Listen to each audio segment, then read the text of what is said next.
सृष्टि वर्णन के विषय में अब जानेंगे। तो रुद्र जी बोले कि हे जनार्दन, आप सर्ग, प्रतिसर्ग, वंश, मनवंतर एवं वंशानुचरित इन सबका विस्तार पूर्वक वर्णन करें। श्री हरि ने कहा, हे रुद्र, सर्ग आदि के साथ ही पापों का नाश करने वाली सृष्टि स्थिति एवं प्रलय रूप भगवान विष्णु की सनातन क्रीड़ा का अब मैं वर्णन करूंगा, उसको आप सुने। नर नारायण रूप में उपास्य वे वासुदेव प्रकाश स्वरूप परमात्मा परम ब्रह्म और देवादिदेव हैं तथा इस जगत की सृष्टि स्थिति एवं प्रलय के कर्ता हैं। यह सब जो कुछ दृष्ट अदृष्ट है, यह सब जो कुछ दृष्ट और अदृष्ट है, उन भगवान का ही व्यक्त और अव्यक्त स्वरूप है। वे ही पुरुष एवं काल रूप में विद्यमान है। जिस प्रकार बालक क्रीड़ा करता है, उसी प्रकार व्यक्त रूप में भगवान विष्णु और अव्यक्त रूप में काल एवं पुरुष निराकार ब्रह्म की क्रीड़ा होती है। उन्हीं लीलाओं को आप भी सुने। उन परमात्मा परमेश्वर का आदि और अंत नहीं है। वे ही जगत को धारण करने वाले अनंत पुरुषोत्तम हैं। उन्हीं परमेश्वर से अव्यक्त की उत्पत्ति होती है और उन्हीं से आत्मा पुरुष भी उत्पन्न होता है। उस अव्यक्त पुरुष से, उस अव्यक्त प्रकृति से बुद्धि, बुद्धि से मन, मन से आकाश, आकाश से वायु, वायु से तेज, तेज से जल और जल से पृथ्वी की उत्पत्ति हुई है। हे रुद्र, इसके पश्चात हिरण्मय अंड उत्पन्न हुआ। उस अंड में प्रभु स्वयं प्रविष्ट होकर जगत की सृष्टि के लिए सर्वप्रथम शरीर धारण करते हैं। तदनंतर चतुर्मुख ब्रह्मा के रूप में शरीर धारण कर रजोगुण के आश्रय से उन्हीं देव ने इस चराचर विश्व की सृष्टि की। देव, असुर एवं मनुष्यों सहित यह संपूर्ण जगत उसी अंड में विद्यमान है। वे ही परमात्मा स्वयं सृष्टा ब्रह्मा के रूप में जगत की संरचना करते हैं, विष्णु रूप में जगत की रक्षा करते हैं और अंत में संहर्ता शिव के रूप में वे ही देव संहार करते हैं। इस प्रकार एकमात्र वे ही परमेश्वर ब्रह्मा के रूप में सृष्टि, विष्णु के रूप में पालन और कल्पांत, कल्प के अंत के समय रुद्र के रूप में संपूर्ण जगत को विनष्ट कर देते हैं। सृष्टि के समय वे ही वराह का रूप धारण कर अपने दांतों से जलमग्न पृथ्वी का उद्धार करते हैं। वे, हे शंकर, संक्षेप में ही मैं देवादि की सृष्टि का वर्णन कर रहा हूं, आप उसको सुने। सबसे पहले उन परमेश्वर से महतत्व की सृष्टि होती है। वह महतत्व उन्हीं ब्रह्म का विकार है। पंच तन मात्राओं रूप, रस, गंध, स्पर्श और शब्द, पांच तन्मात्राएं हैं, रूप, रस, गंध, स्पर्श और शब्द। गंध पंच तन्मात्राओं की उत्पत्ति युक्त द्वितीय सर्ग है। सबसे पहले उन परमेश्वर से महतत्व सृष्टि होती है। वह महतत्व उन्हीं ब्रह्म का विकार है। पंच तन्मात्राओं रूप, रस, गंध, स्पर्श, शब्द की उत्पत्ति से युक्त द्वितीय सर्ग है, उसे भूत सर्ग कहा जाता है। इन पंच तन्मात्राओं से पृथ्वी, जल, तेज, वायु और आकाश रूप में महाभूतों की सृष्टि होती है। तीसरा वैकारिक सर्ग है। इसमें कर्मेंद्रिय और ज्ञानेंद्रियों की सृष्टि आती है, इसलिए इसे ऐन्द्रिक भी कहा जाता है। इसकी उत्पत्ति बुद्धिपूर्वक होती है, यह प्राकृत सर्ग है। चौथा सर्ग मुख्य सर्ग है। पर्वत और वृक्षादि स्थावरों को मुख्य माना गया है। पांचवा सर्ग तिर्यक सर्ग कहा जाता है। इसमें तिर्यक श्रोता पशु पक्षी आदि आते हैं, जिनका स्रोत आचार संचार तिर्यक वक्र होता है। जिनका स्रोत तिर्यक होता है उन्हें तिर्यक श्रोता कहते हैं, इसलिए पशु पक्षियों को तिर्यक श्रोता कहा जाता है। इनके द्वारा खाए गए अन्न, जल आदि उनके उदर पेट में वक्र टेढ़ी तिरछी गति से संचरण होता है। जिनका स्रोत तिर्यक होता है उन्हें तिर्यक श्रोता कहते हैं, इसलिए पशु पक्षियों को तिर्यक श्रोता कहा जाता है। इनके द्वारा खाए गए अन्न जल आदि का इनके उदर में वक्र गति से संचरण होता है। तो पांचवा सर्ग तिर्यक सर्ग कहा जाता है। इसमें तिर्यक श्रोता पशु पक्षी आदि आते हैं। इसके पश्चात ऊर्ध्व स्रोतों की सृष्टि होती है। ऊर्ध्व श्रोता सब देवताओं का वाचक है। ऊर्ध्व श्रोता शब्द देवताओं का वाचक है, क्योंकि इनका आहार संचार ऊपर की ओर होता है। अर्वाक श्रोता शब्द मनुष्य का वाचक है, क्योंकि इनका आहार संचार अर्वाक नीचे की ओर होता है। जिससे सब लोग अपनी रक्षा करें वह राक्षस है। जिससे सब लोग अपनी रक्षा करें वह राक्षस है। इसी दृष्टि से रक्षण का आशय यह है, जिनसे अपना रक्षण बचाव आवश्यक है वे राक्षस है। तो कहते हैं कि पांचवा सर्ग तिर्यक सर्ग कहा जाता है। इसमें तिर्यक श्रोता आते हैं। इसके पश्चात ऊर्ध्व स्रोतों की सृष्टि होती है। इस छठे सर्ग को देव सर्ग भी कहा गया है। तदनंतर सातवां सर्ग अर्वाक श्रोता का होता है, यही मानुष सर्ग है। आठवां अनुग्रह नामक सर्ग है, वह सात्विक और तामसिक गुणों से संयुक्त है। इन 8 सर्गों में 5 वैकृत सर्ग और 3 प्राकृत सर्ग कहे गए हैं। कौमार नामक सर्ग 9वां सर्ग है। इसमें प्राकृत और वैकृत दोनों सृष्टियां विद्यमान हैं। हे रुद्र, देवों से लेकर स्थावर पर्यंत 4 प्रकार की सृष्टि कही गई है। सृष्टि करते समय ब्रह्मा से सबसे पहले मानस पुत्र उत्पन्न हुए। तदनंतर देव, असुर, पितृ और मनुष्य, इस सर्ग चतुष्टय का प्रादुर्भाव हुआ। देव, असुर, पितृ और मनुष्य। इसके बाद जल सृष्टि की इच्छा से उन्होंने अपने मन को सृष्टि कार्य में संलग्न किया। सृष्टि कार्य में प्रवृत्त होने पर प्रजापति ब्रह्मा से तमोगुण का प्रादुर्भाव हुआ। अतः सृष्टि की अभिलाषा रखने वाले ब्रह्मा की जंघा से सर्वप्रथम असुर उत्पन्न हुए। हे शंकर, तदनंतर ब्रह्मा ने उस तमोगुण से युक्त शरीर का परित्याग किया, तो उस शरीर से निकली हुई तमोगुणी मात्रा ने स्वयं रात्रि का रूप धारण कर लिया। उस रात्रि रूप सृष्टि को देखकर यक्ष और राक्षस बहुत ही प्रसन्न हुए। हे शिव, उसके बाद सत्व गुण की मात्रा के उत्पन्न होने पर प्रजापति ब्रह्मा के मुख से देवता उत्पन्न हुए। तदनंतर जब उन्होंने सत्व गुण समन्वित अपने उस शरीर का परित्याग किया, तो उससे दिन का प्रादुर्भाव हुआ। इसलिए रात्रि में असुर और दिन में देवता अधिक शक्तिशाली होते हैं। उसके पश्चात ब्रह्मा के उस सात्विक शरीर से पितृगणों की उत्पत्ति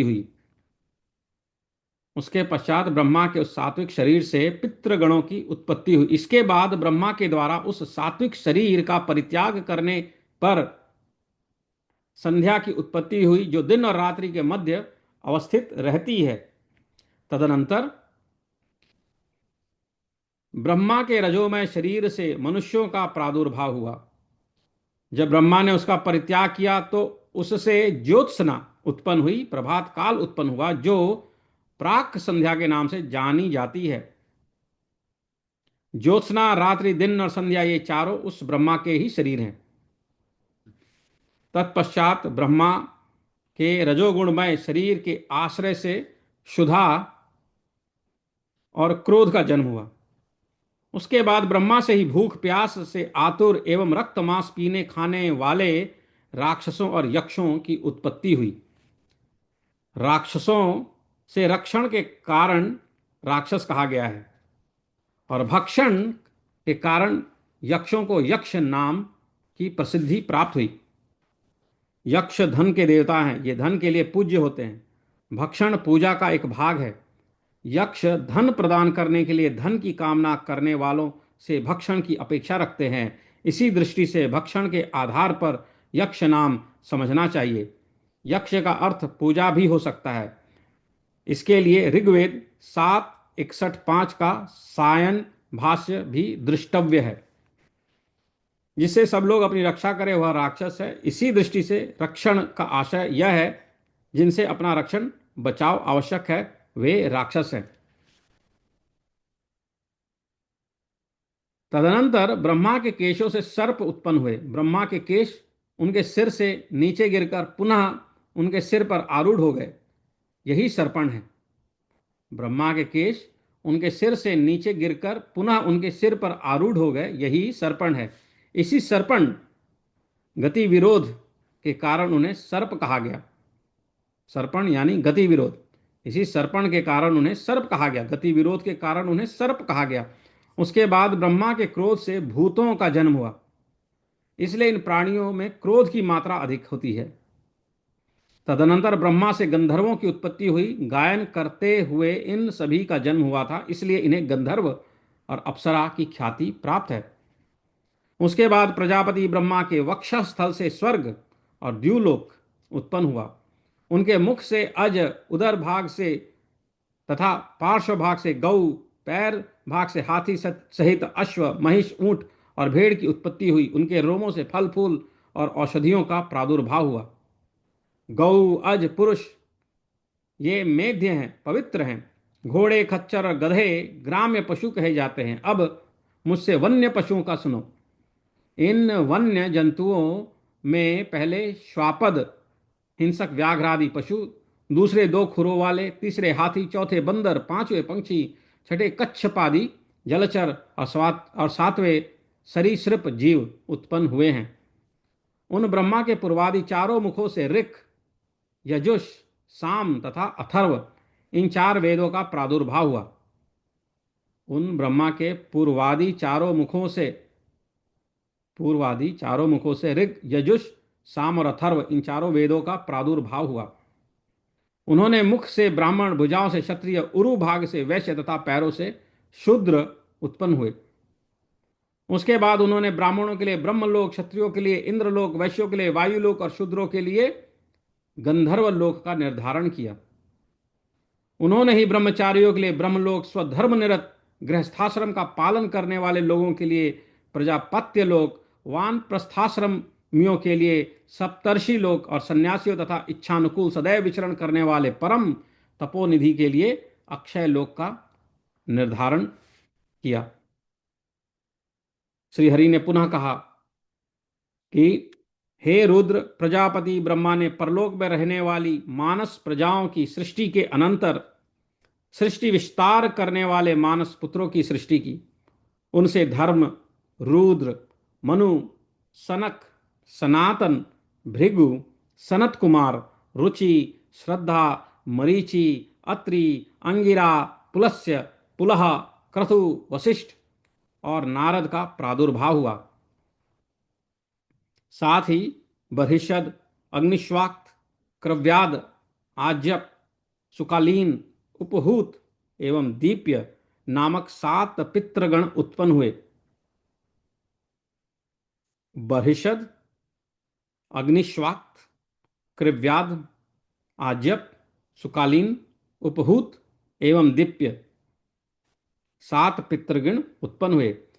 इन बहर्षि आदि 7 पितृगणों में प्रथम 3 पितृगण अमूर्त रूप और शेष 4 मूर्तिमान हैं। इन बहर्षि आदि में पहले 3 बर्हिषद, अग्निश्वाक, क्रव्याद ये अमूर्त रूप हैं। आज्यप, सुकालीन, उपहूत और दीप्य ये 4 मूर्तिमान पितृ हैं। कमल योनि ब्रह्मा के दक्षिण अंगूठे से ऐश्वर्य संपन्न दक्ष प्रजापति और वाम अंगूठे से उनकी भार्या का जन्म हुआ। प्रजापति ने अपनी उस पत्नी के गर्भ से अनेक शुभ लक्षणों वाली कन्याओं को उत्पन्न किया और उन्हें ब्रह्मा के मानस पुत्रों को समर्पित कर दिया। उन्होंने सती नामक पुत्री का विवाह रुद्र के साथ किया। उनसे रुद्र के असंख्य महापराक्रमशाली पुत्रों की उत्पत्ति हुई। दक्ष ने असाधारण रूपवती, सुंदर लक्षणों वाली ख्याति नामी पुत्री भृगु को समर्पित की, जिससे भृगु के धाता और विधाता नामक 2 पुत्र हुए। उसी ख्याति से भगवान नारायण की जो श्री नामक पत्नी है, उनकी भी उत्पत्ति हुई। उन्हीं श्री के गर्भ से हरि ने बल और उन्माद नामक दो पुत्रों का को उत्पन्न किया। श्री हरि के दो पुत्र बल और उन्माद ये उत्पन्न हुए। महात्मा मनु के आयति और नियति नाम वाली दो कन्याएं हुई, जिनका विवाह भृगुपुत्र धाता और विधाता के साथ हुआ। उन दोनों से एक एक पुत्र का जन्म हुआ। आयति के गर्भ से धाता ने प्राण और नियति के गर्भ से विधाता ने मृकुंडु को उत्पन्न किया। उन्हीं मृकुंडु से महामुनि मार्कंडेय की उत्पत्ति हुई। उन्हीं मृकुंडु से महामुनि मार्कंडेय की उत्पत्ति हुई। मरीचि की पत्नी संभूति ने पौर्णमास नामक एक पुत्र को जन्म दिया। उस महात्मा पौर्णमास के दो पुत्र हुए, जिनका नाम विरजा और सर्वग है। अंगिरा ने दक्ष कन्या स्मृति से अनेक पुत्र और सिनीवाली, कुहू, राका तथा अनुमति नामक चार कन्याओं को जन्म दिया।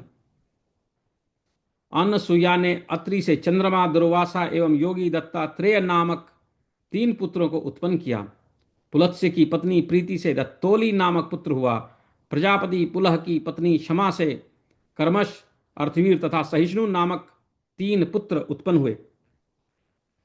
क्रतु की पत्नी सुमति से 60,000 बालखिल्य ऋषियों की उत्पत्ति हुई। ये सभी ऊर्ध्वरेता, अंगुष्ठ पर्व परिमाण वाले तथा दैदीप्यमान सूर्य के समान तेजस्वी हैं। वशिष्ठ की पत्नी ऊर्जा से रज, गात्र, ऊर्ध्व बाहु, शरण, अनद, सुतपा और शुक्र ये 7 पुत्र हुए। ये सभी सप्तर्षि थे। हे हर, उस दक्ष प्रजापति ने शरीरधारी अग्नि को स्वाहा नामक पुत्री प्रदान की। उस स्वाहा देवी ने अग्निदेव से पावक, पवमान तथा शुचि नामक ओजस्वी 3 पुत्रों को प्राप्त किया। पावक, पवमान और शुचि नामक 3 अग्नियां कही गई हैं। पावक, पवमान और शुचि नामक 3 अग्नियां कही गई हैं। उनमें विद्युत संबंधी अग्नि को पावक तथा मंथन से उत्पन्न अग्नि को पवमान कहा गया है, और जो यह सूर्य चमकता है वही शुचि नामक अग्नि कहलाता है। पावक पवमानश्च पावक पवमानश्च शुचिर अग्निश्च ते त्रयः निर्मथ्यः पवमानः स्याद वैद्युतः पावकः स्मृतः यश्चासौ तपते सूर्य शुचिरग्नि स्वसौ स्मृतः। कूर्म पुराण पूर्व विभाग 12-15 से 16 में आता है। दक्ष कन्या स्वधा ने पितरों से मेना तथा वैतरणी नाम वाली 2 पुत्रियों को जन्म दिया। दक्ष कन्या स्वधा ने पितरों से मैना तथा वैतरणी नाम वाली 2 पुत्रियों को जन्म दिया। ये दोनों कन्याएं ब्रह्मवादिनी थी। मेना के विवाह हिमाचल के साथ हुआ। हिमाचल ने मेना से मैनाक नामक पुत्र उत्पन्न किया तथा गौरी पार्वती नाम से प्रसिद्ध पुत्री को उत्पन्न किया, जो पूर्व जन्म में सती थी। हे शिव, तदनंतर भगवान ब्रह्मा ने अपने ही समान गुण वाले स्वयंभुव मनु को जन्म दिया और उन्हें प्रजा पालन के कार्य में नियुक्त किया। उन्हीं ब्रह्मा से देवी शतरूपा का आविर्भाव हुआ। सर्व वैभव संपन्न महाराज स्वयंभुव मनु ने तपस्या के प्रभाव से परम शुद्ध तपस्विनी उस शतरूपा नामक कन्या को पत्नी रूप में ग्रहण किया, जिससे प्रियव्रत और उत्तानपाद नामक 2 पुत्र तथा प्रसूति, आकुति और देवहूति नामक 3 पुत्रियों का जन्म हुआ। उनमें से मनु ने आकुति नामक कन्या का विवाह प्रजापति रुचि के साथ किया। मनु ने आकुति नामक कन्या का विवाह प्रजापति रुचि के साथ किया। प्रसूति तथा देवहूति क्रमशः दक्ष और करदम मुनि को प्रदान की गई। रुचि से यक्ष और दक्षिणा का जन्म हुआ। यज्ञ से दक्षिणा के 12 पुत्र हुए, जो महाबलशाली याम देवगण विशेष के नाम से प्रसिद्ध हैं। दक्ष प्रजापति ने प्रसूति से 24 श्रेष्ठ कन्याओं की उत्पत्ति की। उन कन्याओं में श्रद्धा, लक्ष्मी, धृति, तुष्टि, पुष्टि, मेधा, क्रिया, बुद्धि, लज्जा, वपु, शांत, रिद्धि और कीर्ति नाम की जो 13 कन्याएं थी, उनको पत्नी के रूप में दक्षिणा के पुत्र धर्म को स्वीकार किया। इसके बाद शेष जो ख्याति, सती, संभूति, स्मृति, प्रीति, क्षमा, सन्नति, अनुसूया, ऊर्जा, स्वाहा तथा स्वधा नामक 11 कन्याएं थीं, उनका विवाह क्रमशः मुनिश्रेष्ठ भृगु, महादेव, मरीचि, अंगिरा, पुलत्स्य, पुलह, क्रतु, अत्रि, वशिष्ठ, अग्नि और पितृगणों के साथ हुआ। श्रद्धा ने काम, लक्ष्मी ने दर्प, धृति ने नियम, तुष्टि ने संतोष तथा पुष्टि ने लोभ को उत्पन्न किया। मेधा से श्रुत का तथा क्रिया से दंड, लय और विनय नामक 3 पुत्रों का जन्म हुआ। बुद्धि ने बोध को, लज्जा ने विनय को, वपु ने व्यवसाय एवं शांति ने क्षेम को उत्पन्न किया। रिद्धि से सुख और कीर्ति से यश उत्पन्न हुए। ये सभी धर्म के पुत्र हैं। धर्म के पुत्र काम की पत्नी का नाम रति है, उसके पुत्र को हर्ष कहा गया है। दक्ष प्रजापति ने किसी समय अश्वमेघ यज्ञ का अनुष्ठान किया। उस यज्ञ में रुद्र और सती के अतिरिक्त निमंत्रित दक्ष के सभी जामाता अपनी पत्नियों के साथ उपस्थित हुए। ऐसा देखकर बिना बुलाए ही सती भी उस यज्ञ में जा पहुंची, किंतु वहां अपने पिता दक्ष के द्वारा किए गए तिरस्कार पूर्ण व्यवहार को देखकर उनसे न रहा गया और उन्होंने वहीं पर अपने प्राणों का परित्याग कर वहीं पर उन्होंने अपनों प्राणों का परित्याग कर दिया।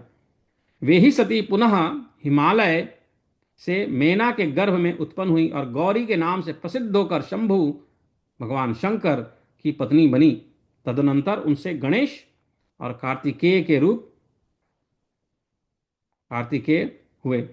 सती के देहत्याग से अत्यंत क्रुद्ध महातेजस्वी भृंगीश्वर पिनाकपाणि भगवान शंकर ने यज्ञ का विध्वंस करके उस दक्ष को यह शाप दिया कि तुम ध्रुव के वंश में मनुष्य होकर जन्म ग्रहण करोगे। श्रीहरि ने रुद्र से कहा, श्रीहरि ने रुद्र से कहा कि उत्तानपाद की सुरुचि नामक पत्नी से उत्तम और सुनीति नाम वाली भार्या से ध्रुव नामक पुत्र उत्पन्न हुआ। उनमें ध्रुव ने देवर्षि नारद की कृपा से प्राप्त उपदेश के द्वारा देवाधिदेव भगवान जनार्दन की आराधना करके श्रेष्ठ स्थान प्राप्त किया। यह कथा भी हमने पहले महाभारत में पढ़ी है। महाभारत के पहले खंड में यह कथा आती है। ध्रुव के महाबलशाली एवं पराक्रमशील श्लिष्ट नाम का पुत्र हुआ। उससे प्राचीन बरही नामक पुत्र की उत्पत्ति हुई। उससे उदारधि नामक पुत्र ने जन्म लिया। उसके दिवज्जय नामक पुत्र हुआ। उसका पुत्र रिपु हुआ। रिपु से चाक्षुष नामक पुत्र ने जन्म लिया। उसी ने चाक्षुष मनु की ख्याति प्राप्त की थी। उस चाक्षुष मनु से रुरु उत्पन्न हुआ। तदनंतर उसके भी ऐश्वर्य संपन्न अंग नाम वाला एक पुत्र हुआ। उस पुत्र से वेण ने जन्म लिया जो नास्तिक और धर्मच्युत था। मुनियों के द्वारा किए गए कुशाघात से उस अधर्मी वेन की मृत्यु हुई। उसके बाद पुत्र प्राप्त करने के लिए तपस्वियों ने उसके उरु भाग का मंथन किया, जिससे एक पुत्र हुआ जो अत्यंत छोटा और कृष्ण वर्ण का था। मुनियों ने उससे कहा, त्वम निषीद अर्थात तुम बैठो, त्वम निषीद तुम बैठो, ऐसा कहा। इसी शब्द के कथन से उसको निषाद नाम की प्रसिद्धि प्राप्त हुई और वह विंध्याचल में निवास करने के लिए चला गया। तदनंतर उन मुनियों ने पुनः उस वेन के दाहिने हाथ का मंथन किया। उस मंथन कर्म से वेन को विष्णु का मानस रूप धारण करने वाला पृथु नामक पुत्र हुआ। राजा पृथु ने प्रजा के जीवन रक्षा के लिए पृथ्वी का दोहन किया। उस पृथुराज का अंतर्धान नामक एक पुत्र था। उस हविर्धान नामक पुत्र की उत्पत्ति हुई। उस हविर्धान का पुत्र प्राचीन बरही हुआ जो पृथ्वी का एक छत्र सम्राट था। उसने लवण समुद्र की पुत्री सामुद्री के साथ विवाह किया। उस प्राचीन बरही से सामुद्री ने 10 पुत्रों को जन्म दिया। ये सभी प्राचेतस नाम वाले धनुर्वेद में निष्णात हुए। धर्माचरण में निरत रहते हुए इन लोगों ने 10,000 वर्षों तक जल में निमग्न होकर अत्यंत कठिन तपस्या की। तपस्या के प्रभाव से प्रजापति का पद प्राप्त करने वाले उन तपस्वियों का विवाह मरीषा नामक कन्या से हुआ। शिव के शाप से ग्रस्त दक्ष ने इसी मरीषा के गर्भ से पुनः जन्म ग्रहण किया। दक्ष ने सबसे पहले 4 प्रकार की मानस प्रजाओं की सृष्टि की, किंतु महादेव के शाप से उन मानस संतानों की अभिवृद्धि नहीं हुई। अतः उन प्रजापति ने स्त्री पुरुष के संयोग से होने वाली मैथुनी सृष्टि की इच्छा की। इसके बाद दक्ष ने प्रजापति वीरण की पुत्री असिकनी के साथ विवाह किया।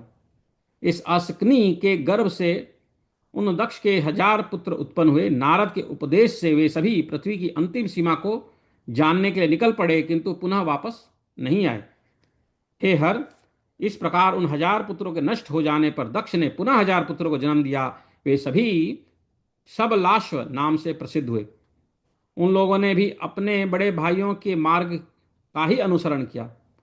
पुत्रों के ऐसे विनाश को देखकर क्रुद्ध दक्ष ने नारद को शाप दे दिया कि तुम्हें भी पृथ्वी पर जन्म लेना होगा। अतः नारद कश्यप मुनि के पुत्र रूप में उत्पन्न हुए। कश्यप मुनि के पुत्र रूप में वो उत्पन्न हुए। इसके बाद दक्ष प्रजापति ने असकनी से 60 रूपवती कन्याओं को जन्म दिया, जिनमें से उन्होंने 2 कन्याओं का विवाह अंगिरा के साथ किया। उनके द्वारा 2 कन्याएं कुशाश्व, 10 कन्याएं धर्म, 14 कन्याएं कश्यप तथा 28 कन्याएं चंद्रमा को दी गईं। हे महादेव, इसके पश्चात दक्ष ने मनोरमा, भानुमति, विशाला तथा बहुधा नामक 4 कन्याओं का विवाह अरिष्ट नेमि के साथ किया। दक्ष प्रजापति ने कुशाश्व को सुप्रजा तथा जया नामक कन्याओं को प्रदान किया। सुप्रजा और जया नामक कन्याओं को प्रदान किया। अरुंधति, वसु, यामी, लंबा, भानुमति, मरुत्वती, संकल्पा, मुहूर्ता, साध्या तथा विश्वा, ये धर्म की 10 पत्नियां कही गई हैं। अब मैं कश्यप की पत्नियों के नामों को भी कहता हूं। उनके नाम हैं अदिति, दिति, दनु, काला, अनायु, सिंहिका, मुनि, कद्रु, साध्या, इरा, क्रोधा, विनता, सुरभि और खगा। हे रुद्र, धर्म की पत्नी विश्वा से विश्वदेव और साध्या से साध्य गणों की उत्पत्ति हुई।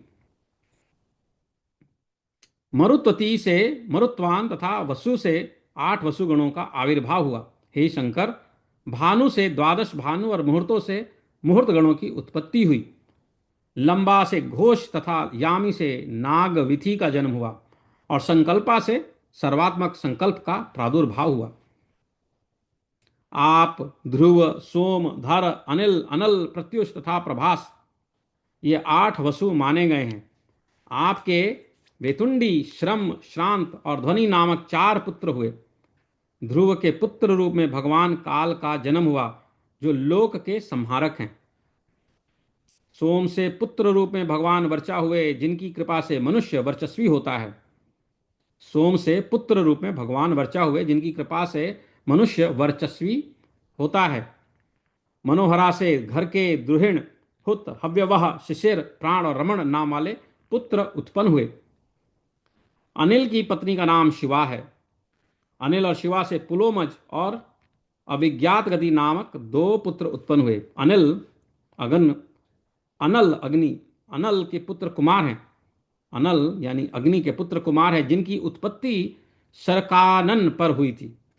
कृत्तिकाओं के पालित पुत्र होने से इन्हें कार्तिकेय भी कहा जाता है। इनके शाख, विशाख और नैगमेय नामक 3 अन्य छोटे भाई भी हैं।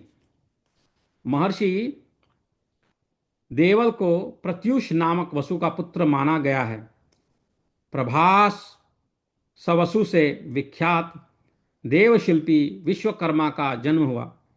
विश्वकर्मा के महाबलवान अजय कपाद, अहिर्बुर्धन्य, त्वष्टा तथा पराक्रमी रुद्र, ये 4 पुत्र हुए। त्वष्टा के विश्वरूप नामक एक महातपस्वी पुत्र हुआ। हर, बहुरूप, त्र्यंबक, अपराजित, वृषाकपि, शंभु, कपर्दी, रैवत, मृगव्याध, शर्व और कपाली, ये 11 रुद्र कहे गए हैं। ये तीनों लोकों के स्वामी हैं। कश्यप की पत्नी अदिति से 12 सूर्यों की उत्पत्ति हुई है। उन्हें विष्णु, शक्र, अर्यमा, धाता, त्वष्टा, पूषा, विवस, वान, सविता, मित्र, वरुण, अंशुमान तथा भग कहा गया है। यही 12 आदित्य कहे जाते हैं। रोहिणी आदि जो प्रसिद्ध 27 नक्षत्र हैं, वे सब सोम, चंद्रमा की पत्नियां हैं। दिति के गर्भ से हिरण्यकशिपु और हिरण्याक्ष नामक दो पुत्र उत्पन्न हुए तथा सिंहिका नाम की एक कन्या भी हुई। इसका विवाह विप्रचिति के साथ हुआ। हिरण्यकशिपु के महापराक्रमशाली चार पुत्र हुए। उनके नाम अनुराग, ह्राद, प्रहलाद तथा संहलाद। उनमें प्रहलाद विष्णु परायण भक्त के रूप में प्रसिद्ध हुए। संहलाद के आयुष्मान, शिवी और वाष्कल नामक तीन पुत्र हुए। प्रहलाद के पुत्र विरोचन हुए। विरोचन से बलि की उत्पत्ति हुई और वृषभध्वज, हे वृषभध्वज, बलि के 100 पुत्र हुए जिनसे बाण सबसे ज्येष्ठ थे। हिरण्याक्ष सभी पुत्र हिरण्याक्ष के सभी पुत्र महाबलवान थे। उनके नाम उत्कुर, शकुनी, भूत संतापन, महानाभ, महाबाहु तथा कालनाभ हैं। धनु के द्विमूर्धा शंकर, अयोमुख, शंकुशिरा, कपिल, शंबर, एक चक्र, महाबाहु, तारक, महाबल, स्वरभानु, वृषपर्वा, पुलोमा, महासुर और पराक्रमी भी प्रचिति नामक पुत्र विख्यात हुए। स्वरभानु की कन्या सुप्रभा तथा वृषपर्वा की पुत्री शर्मिष्ठा थी। इसके अतिरिक्त उसे उपदानवी और हयशिरा नाम की दो अन्य श्रेष्ठ कन्याएं हुई। वैश्वानर की दो पुत्रियां थीं। उनका नाम पुलोमा तथा कालका था। उन दोनों परम सौभाग्यशालिनी कन्याओं का विवाह मरीचि के पुत्र कश्यप के साथ हुआ था। उन दोनों से 60,000 श्रेष्ठ दानव उत्पन्न हुए। कश्यप के इन पुत्रों को पौलोम और कालकंज कहा गया। विप्रचिति के पुत्रों का जन्म सिंहिका से हुआ। उनके नाम व्यंश, शल्य, बलवान, नभ, महाबल, वातापी, नमुची, इल्वल, कृष्मान, खासरुमान, अंजक, नरक तथा कालनाभ है। उनके नाम व्यंश, शल्य, बलवान, नभ, महाबल, वातापी, नमुची, इल्वल, खासरुमान, अंजक, नरक तथा कालनाभ हैं। प्रहलाद के कुल में निवात कवच नामक दैत्यों की उत्पत्ति हुई। ताम्रा से सत्वगुण संपन्न 6 कन्याओं का जन्म हुआ। उनके नाम शुकी, शेनी, भासी, सुग्रीवी, शुचि तथा ग्रध्रिका हैं। शुकी से शुक, उल्लूक एवं उल्लूकों के प्रति पक्षी ककादि उत्पन्न हुए। शेनसी से शेन, बाज, भासी से भास, ग्रध्रिका से गृध्र, गीध, शुचि से जलचर पक्षीगण तथा सुग्रीवी से अश्व, ऊंट और गधों का जन्म हुआ। इसको ताम्रावंश कहा गया है। विनिता के गर्भ से गरुड़ और अरुण नामक दो विख्यात पुत्र हुए। सुरसा के गर्भ से अपरिमित तेज संपन्न सहस्रों सर्पों की उत्पत्ति हुई। कद्रु से भी अत्यधिक तेजस्वी सहस्रों सर्प हुए। इन सभी सर्पों में प्रधान सर्प शेष, वासुकी, तक्षक, शंख, श्वेत, महापद्म, कंबल, अश्वतर, एलापत्र, नाग, करकोटक और धनंजय हैं। इन सर्प समूहों को क्रोध से परिपूर्ण जाने। इन सभी के बड़े बड़े दांत हैं। क्रोधा ने महाबली पिशाचों को उत्पन्न किया। सुरभि से गाय और भैंसों का जन्म हुआ। इससे ईरा से समस्त वृक्ष, लता, वल्लरी और तृणों की उत्पत्ति हुई। खगा से यक्ष, राक्षस, मुनि से नृत्य गान करने वाली अप्सराएं और अरिष्टा से परम सत्व संपन्न गंधर्व उत्पन्न हुए। दिति से मरुत नामक 49 देवों का जन्म हुआ। उन मरुदगणों में एक ज्योति, द्विज्योति, त्रिज्योति, चतुर्ज्योति, एक शुक्र, द्विशुक्र तथा महाबलशाली 30 शुक्र, इन सातों का एक गण है।